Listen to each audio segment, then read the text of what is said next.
डाकोर जिले के 5 गांव के किसान लगातार 114 दिनों से धरने पर बैठे हैं।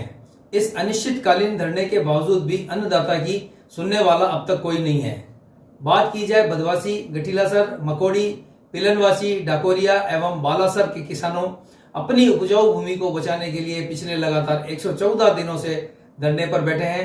यह धरना पिलनवासी के सरहद क्षेत्र में एक गौशाला के बाहर लगातार दिया जा रहा है, लेकिन इतने दिनों के बीत जाने के बाद भी और इस धरने के बावजूद भी अब तक अन्नदाता किसानों की सुध लेने के लिए या फिर यह कहें किसानों की जायज मांगों को मानने के लिए न तो प्रशासन और न ही राज्य सरकार कोई ठोस कदम उठा रहा है।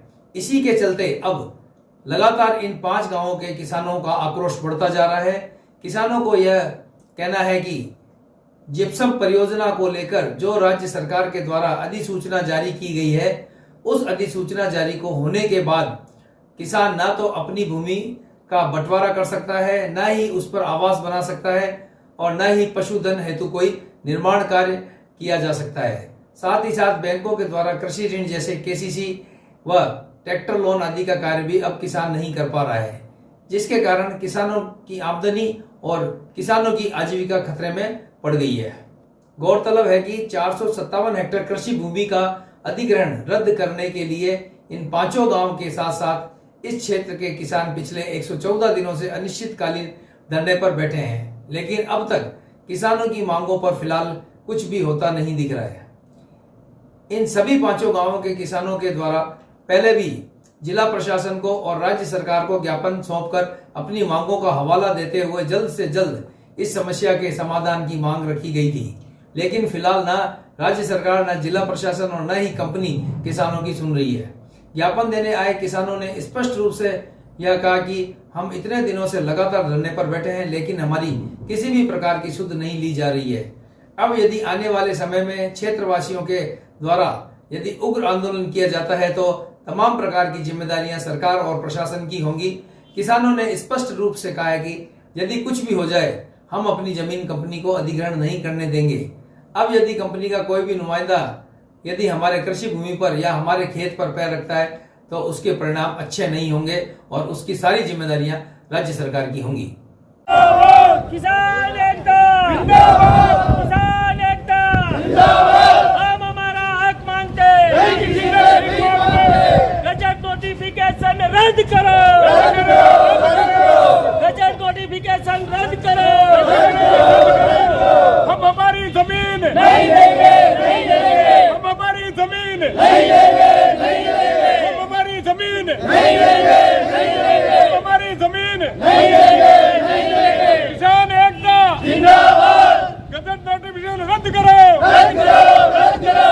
हम हमारी जमीन नहीं देंगे, नहीं देंगे। हमारी जमीन नहीं देंगे, नहीं देंगे। किसानों की जमीन नहीं देंगे, नहीं देंगे। किसानों की जमीन नहीं देंगे, नहीं देंगे। किसानों की जमीन नहीं देंगे, नहीं देंगे। किसानों कंपनी है, जमीन छोड़ा रही है, मैं जमीन नहीं छोड़ेगा।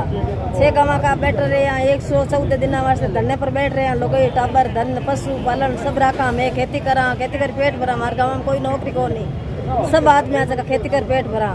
मैं धिंगाणों कर जमीन छोड़ा हुआ, मैं जमीन नहीं छोड़ा। हमारे बडेरा जमीन है, मैं कट जमा कट जमीन मिले कट नहीं, मैं कट जमा आगे कट जमिया कट जगिया कट रहा। मैं कहीं करा, मैं खेती कर पेट भरा। कोई मार गाँव में नौकरी को नहीं, सेवा गाँव में तो पशुपालन रखा, खेती करा।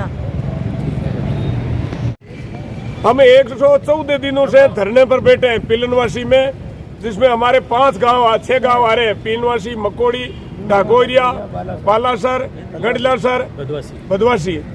जो सभी किसान ने 114 दिनों से धरने पर बैठे हैं। किसी ने आज तक किसानों की सूद नहीं ली है और कम से कम 8-10 बार हम कलेक्टर साहब को ज्ञापन दे चुके हैं। अभी 1 महीने से सीट खाली थी कलेक्टर साहब की, तो आज फिर नए कलेक्टर साहब आए, इसलिए इनको हम और ज्ञापन देने के लिए आए। अगर अब किसान अति उग्र रूप हो चुका है, कोई अनहोनी हो गई तो उसके जिम्मेवार सरकार होगी। किसानों में भारी रोष है, क्यों किसानों की जमीन पे नोटिफिकेशन जारी हो गया तो नए किसान उसमें ऋण ले सकते हैं, नए उसका कोई बंटवारा कर सकते हैं, नए मकान बना सकते हैं, तो उनके आजीविका की समस्या होगी। तो इसीलिए किसानों के पास भारी संकट हो गया है। इसके आत्महत्या के अलावा कोई इलाज नहीं किसानों के पास। आज यहाँ जिला कलेक्टर के अंदर 6 गांवों के और आसपास के जो प्रभावित हैं वो लोग सभी इकट्ठे होके यहाँ कलेक्टर साहब के पास ज्ञापन देने आए हैं। आगे सैकड़ों बार हम ज्ञापन दे चुके हैं, उस ज्ञापन का कोई भी निस्तारण नहीं हुआ है। तो नए कलेक्टर साहब से हमें ये उम्मीद है कि जो किसान जिस परेशानी के अंदर है उस परेशानी का हल ये जो नए कलेक्टर साहब निकालेंगे। परेशानी एक्चुअल में ये है कि 114 दिन से जो धरने पे बैठे हैं और पिछले 1 से 11 दिन से यहाँ पे अड़ाई वाले धरने पे बैठे हैं। नागौर के अंदर भी धरने ही धरने चल रहे हैं। सरकार बिल्कुल भी सुध नहीं ले रही है। वहाँ पे जो कंपनियाँ ज़मीन का अधिग्रहण कर रही है, बिल्कुल किसानों की बिना सहमति के वो अधिग्रहण कर रही है, किसानों को धमकियाँ दे रही है, ज़बरदस्ती घुस रही है। इतने दिन तो हमारे पास सहन शक्ति थी, हम सहन कर रहे थे हर एक चीज़ को। अब ये सरकार को और प्रशासन को हम चेताने आए हैं कि यदि अब कोई भी वहाँ पे कंपनी का नुमाइंदा यदि उस जमीन के अंदर पांव रखेगा तो उसकी यदि कोई भी अनहोनी होती है, उसका भी कोई भी नुकसान होता है, उसकी जिम्मेदार राजस्थान सरकार और प्रशासन होगा। हम हमारी ज़मीन नहीं देने के लिए यहाँ आए हैं। हम ज़मीन नहीं देंगे, किसी हालत में नहीं देंगे। यदि हमें कुछ भी करना पड़े, किसी भी परिस्थिति से यदि गुजरना पड़े, हम हमारी ज़मीन नहीं देंगे। ठीक है। ग्राम पिलनवासी में 6 गांवों के लोग RSMM कंपनी के खिलाफ धरने पे बैठे 114 दिनों से। वैसे तो हम 1 साल से कंपनी के खिलाफ संघर्ष कर रहे हैं और 114 दिनों से हम किसान वहाँ धरने पे बैठे हैं। आज कलेक्टर साहब को हमने ज्ञापन देके चेतावनी दी है कि अगर किसान वहाँ उग्र होते हैं या कोई अनहोनी होती है तो संपूर्ण जिम्मेवारी प्रशासन की होगी। हम किसी भी परिस्थिति में किसी हाल में हमारी जमीन नहीं देंगे।